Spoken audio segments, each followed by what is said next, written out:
Pooh Shiesty didn't drop a diss track. He dropped a caption. And somehow, Lil Boosie's name ended up in it. Not a sneak mention, not a vague lyric, a direct comparison. Shiesty wrote that there might be only one rapper with more bodies than him, and the name he chose? Lil Boosie.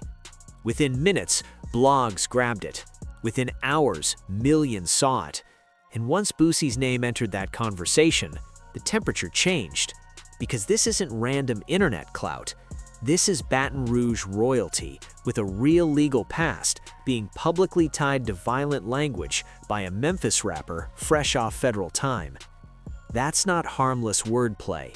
That's reputation, legacy, perception. And in 2026, perception spreads faster than facts. So now the real question isn't, was it a joke? It's this. Was this confidence or calculated pressure on a name that doesn't get used lightly? Now, to understand why this caption hit differently, you have to understand who Lil Boosie is and what his name represents. Because Boosie is not just another rapper. Lil Boosie, representing Baton Rouge, Louisiana, built his reputation during one of the most violent eras of Southern rap. His music was raw, unfiltered, and deeply tied to street narratives. Over the years, he has faced serious legal battles, including a high-profile murder charge that resulted in acquittal. He has publicly discussed his past, his trials, and the system that targeted him.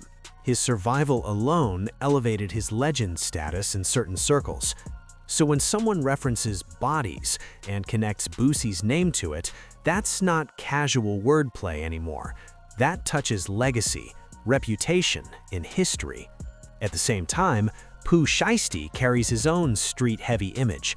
Coming out of Memphis, aligned with a gritty, aggressive sound, his rise was fast.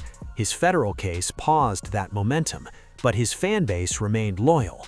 His return was positioned as redemption, evolution, not escalation. That's why this caption feels strategic or risky, depending on perspective. It raises several questions. Was this competitive rap energy?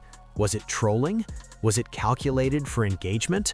Or was it unnecessary provocation in an era where lyrics and social media posts are routinely used in court? And here's where the dynamics get interesting. Lil Boosie is known for responding when challenged, not always through violence, often through Instagram Live, interviews, and unfiltered commentary. He rarely ignores public callouts. If he interprets this as disrespect rather than metaphor, a response is possible. But the real issue isn't whether Boosie responds, it's what this type of narrative does to both artists. You may not know is like the new and improved, the more clean version, like the more focused Pooh Shiesty, clearer vision, I can see clearer now. Like I got it, it's my second run, like a second chance for real.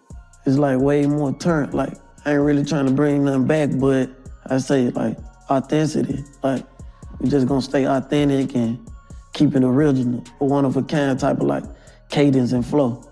Most definitely I'm gonna cater to my fans and my day one supporters, but same time, you know, I'm gonna support the struggle, like I'm gonna touch bases on it. Every bar I spit, you gonna be able to like, I feel that, or I went through that, or he talking about me on this song, but same time we get more versatile, we switching it up, we going big.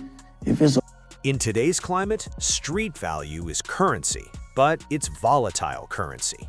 Fans reward authenticity, labels monetize it, social media amplifies it, yet prosecutors also monitor it.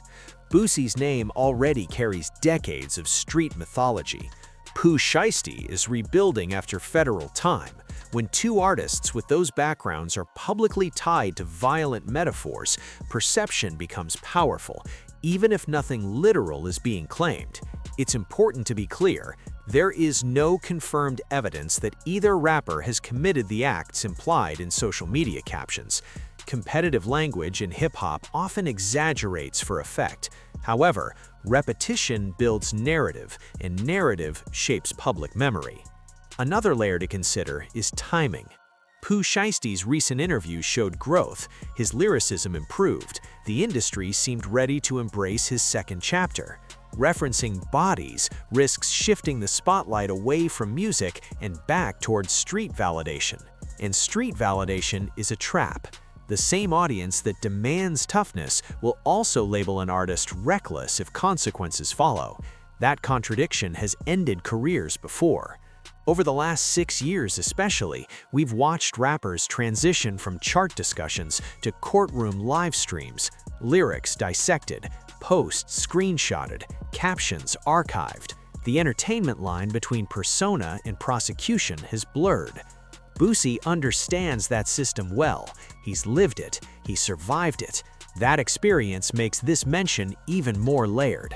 If Boosie chooses to address it, he could dismiss it as clout chasing, respond verbally online, turn it into competitive promo, or ignore it strategically. Each choice sends a different message.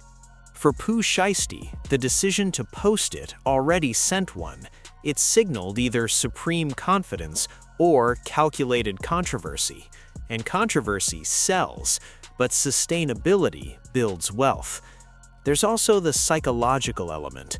When artists coming from street backgrounds feel pressure to constantly reinforce dominance, it suggests an audience expectation that never rests. That pressure is amplified by social media algorithms that reward conflict. Conflict trends, stability doesn't. Yet stability is what extends careers. Right now, both rappers stand at different points in their journeys. Boosie is a veteran, controversial, outspoken, battle-tested. Pooh Shiesty is re-entering the game, hungry, watched closely, rebuilding brand equity. If this becomes a back and forth, it could energize the culture temporarily.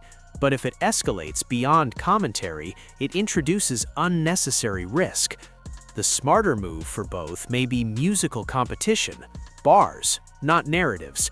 Because once conversations shift from metaphor to perception, perception becomes permanent, and perception influences bookings, endorsements, label investment, legal scrutiny. That's the bigger picture. At its core, this isn't just about one caption. It's about how quickly modern hip-hop can pivot from celebration to controversy. Will Boosie respond publicly? Will this fade as competitive talk? Or will it turn into a lyrical back and forth that dominates the timeline? One thing is certain, both names carry weight, and when weight collides, attention follows. The next move determines whether this was a moment of marketing genius or an avoidable distraction during a critical comeback phase. Because in 2026, every post is permanent, every word is amplified, and every rivalry is monetized. The question now isn't who has more bodies. The real question is, who handles the spotlight smarter?